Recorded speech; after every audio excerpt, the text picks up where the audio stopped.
I don't think I have fully brought to my conscious brain that every relationship I'm entering into, whether it's romantic or a friendship or even a work relationship, there's a wounded human there. And Yeah. that wounded human, and nobody gets out of life unwounded. And the way I see that is there needs to be caring for the wounds, there needs to be acknowledgement of the wounds. And then in the relationship, you're also getting mirrored back to you your Yeah. own wounds. It's a Yeah. really different way to enter a relationship, don't you think? Totally. But I think one of the smartest ways to enter into a relationship is with this profound acceptance that you're both imperfect people, that you Yes. both have so much growth to do, and that you have a lot of like a very strong emotional reaction. It imprints itself on the mind. So the subconscious of the mind, especially in the Eastern perspective, it continues being shaped all throughout your life. It doesn't just stop when you're like 7 years old, which is like what some forms of therapy say, but instead, it actually, the moments that you have heartbreak, the moments that you have serious loss, the moments that you have big grief or different forms of anger, whatever heavy emotion you have, it imprints the mind, it shapes the mind, and it Mm, predisposes the way that you perceive reality and the way that you will react because your mind is constantly looking at situations and filtering them through this perception of the past. And when we come into relationships, we come in with this thick lens of perception, and we often come in on the defensive. We come in with this survival mode, and it makes it really challenging to connect because if you really fully want to connect with another human being, you actually have to work on letting go of your past and understanding your emotional history. and so in that, the way that I've been married for over 30 years, and Mm. my husband and I met when we were both 21 years old. So we grew. Nice. Wow. Yeah, so we grew up together. And one of the things I would say that I've learned from a 30-year marriage is that when he triggers me, Mhm, I've now have the emotional maturity to realize, like, that's on me. There is mhm, there is something in, like, there's a wound in me. There's something in me that I can heal. Doesn't mean he gets to get away with whatever he is doing, but it's a beautiful mirror for me to see what I can still heal within myself. Is that something that you have discovered in this process of bringing a more enlightened picture of love to the world? absolutely. I think you just said it so beautifully, and it's something that we really have to understand is that, of course, there are going to be times where, one partner needs to apologize or reassess the way they're approaching you or whatnot. But ultimately, your perception and your reaction is happening inside of your own mind. So Yeah. you have to understand, like, what is this mechanism? What is this revealing about me? Like, what in this relationship, in this mirror of a relationship, am I seeing about myself that needs some tending, that needs some care? And I think that's something that's quite empowering because you can understand in yourself, like, okay, I didn't like what they said, but am I taking it too far? Am I demanding too much of a like giant repetitive forgiveness over and over again where ultimately like yeah, we make mistakes. Like there are going to be moments where if I'm tired and I'm feeling down, it's going to be easier for me to feel triggered and that's why like communicating about where you are in your emotional spectrum, that's which is something that my wife and I do Mhm. really often at least twice a day where it's like we let each other know, like, I don't feel good right now. And in the Mhm. act of naming it, when I name that I don't feel Right. good or she names it, it almost helps us support each other better.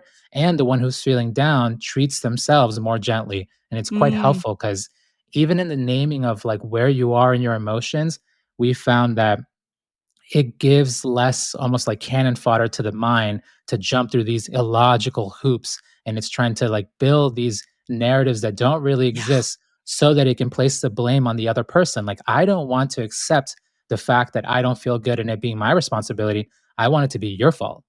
Right, because it's easier for me to blame you. Yeah, But, totally. you have a line in here that really blew me away, and I literally have it in all caps on my notes here, and it was, "If your ego is growing, then your freedom is shrinking." And Totally. I think what happens in that blame moment when it's the other person's fault, that's ego protection.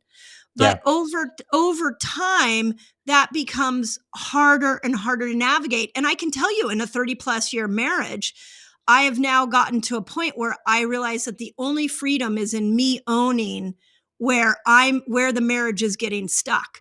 But most people do the blame game, and that comes from the ego. So, can you totally. talk a little bit about that? Because I think it's hard for people to piece that apart.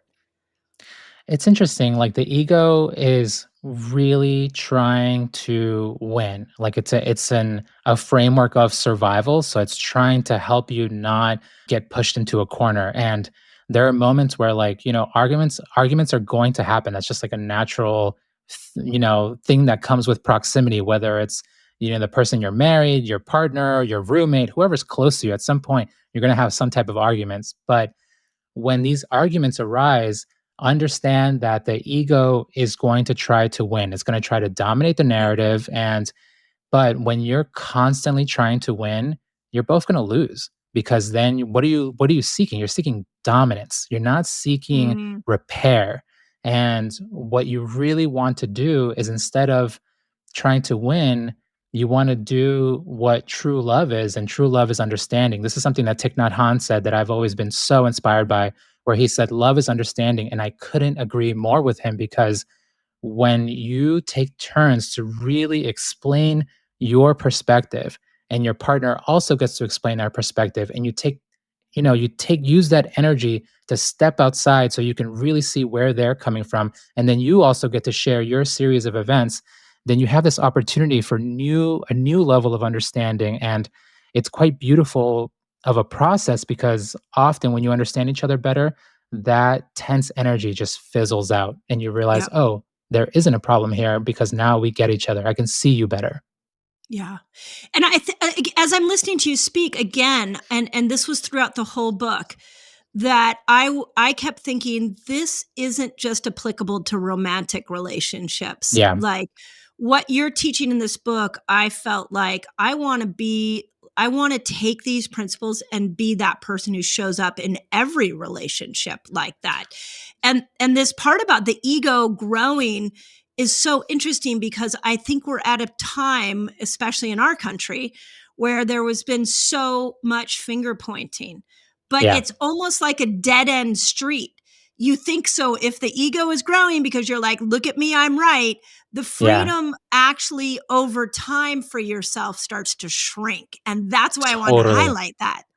Yeah, and you want to think about it too in the context of, like, the sort of, where is human evolution going? Like, when people are really spending a lot of time meditating, and they're really spending time developing themselves, they're activating their self-love. And the self-love is real if it starts opening the door to unconditional love to all beings.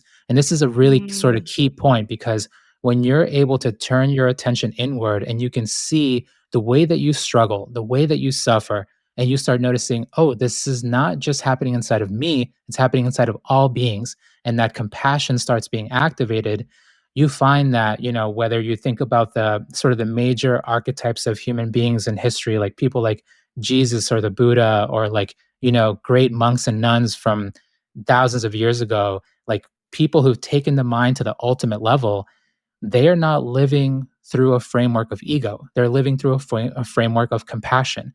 And that's mm, something that, is quite difficult to do, but you can train the mind over time to not come from a place of ego, where instead you're doing what's best for you, and you're doing what's best for others. And you're coming to solutions that benefit as many people as possible, without people pleasing, still taking care of yourself, still mhm. maintaining boundaries, but you're trying to do what's good for yourself and for others. And I think that's a much more productive place to live from than from a place of just me, me, me.